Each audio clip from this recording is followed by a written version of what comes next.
Good morning. I am walking counterclockwise on my loop this morning because it's Sunday and it's quiet. I'm going to tell you about this attention residue effect that I have named, and it's probably actually called that, but I just made it up anyway.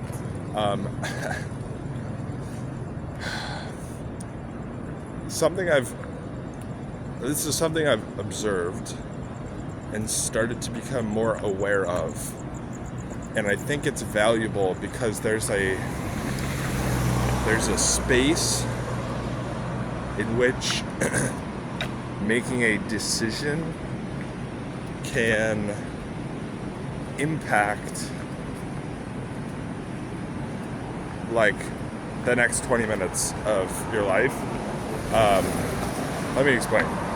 So, one of the things I've noticed on when I stop work and I walk to a shopping mall, go to lunch, I've noticed many times I will feel the desire to continue to be productive. It's this distinct feeling like, there's all this space that I'm walking, and like it's almost discomfort in silence, in being alone without any stimulation. It's maybe you know the feeling I'm talking about. But anyway, oftentimes the solution I will think of is I'll put in a YouTube video or a podcast and listen to that on my walk. And the thing I've started to observe is that I think the reason I feel that way is because I just finished work, a lot of like stimulation, and my brain wants to keep at that same level of stimulation, and so it's looking for more stimulation, and there's this residue that is left over. And I've found that if you can just get through that 5 minutes of residue, it just goes away. And a couple weeks ago, sorry, my voice is starting to go. I feel way better. A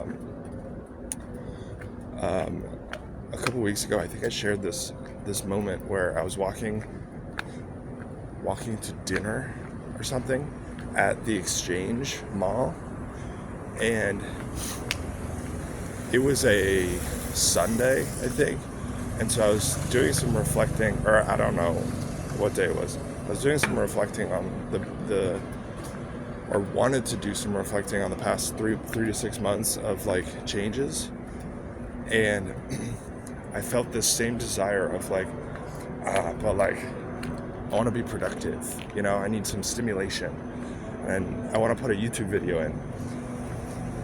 But I pushed through that, and I was like, but hold on, wait.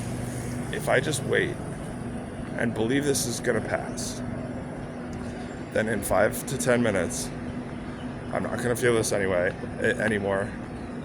And my brain will switch into what I want to be thinking about, which is reflecting on the last 3 to 6 months of changes. And it worked. It was like 5 minutes later, I was actually deep in flow of thinking and reflecting. So I don't know that I have any actionable takeaways for you besides bringing awareness to this feeling or thought, And I found the more that I believe that it'll pass, the more that I'm aware of it, the more I acknowledge it when it comes up, and the easier the time I have believing that it'll pass and getting through it. And it reminds me of one other idea or thing that I observed, which was like a couple years ago.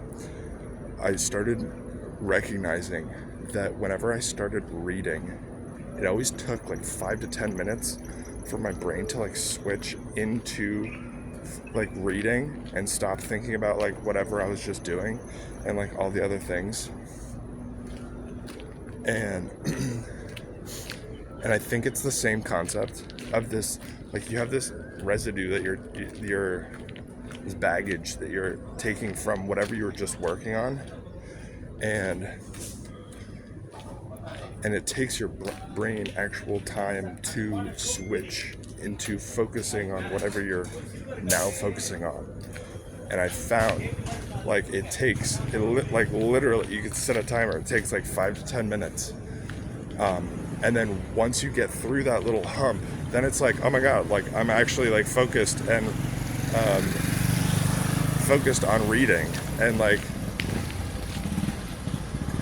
and not thinking about, you know, whatever I was just thinking about. And I'll wrap it up with this moment. I thought about documenting this from yesterday, but it's related to the same concept. Oh, there go the lights. I was in the gym yesterday working out, and I found that another like thing I've observed over the last couple months, maybe year, is that like I don't use my phone in between sets, because I've started just shifting my rest down to 1 minute, and there's hardly anything I can do in 1 minute that's like what do I say? I don't know. It's just like it's not enough time, you know, to do anything. And yesterday was it was so funny. I wanted to go on Instagram to see where one of my friends is and if he's in Kuala Lumpur.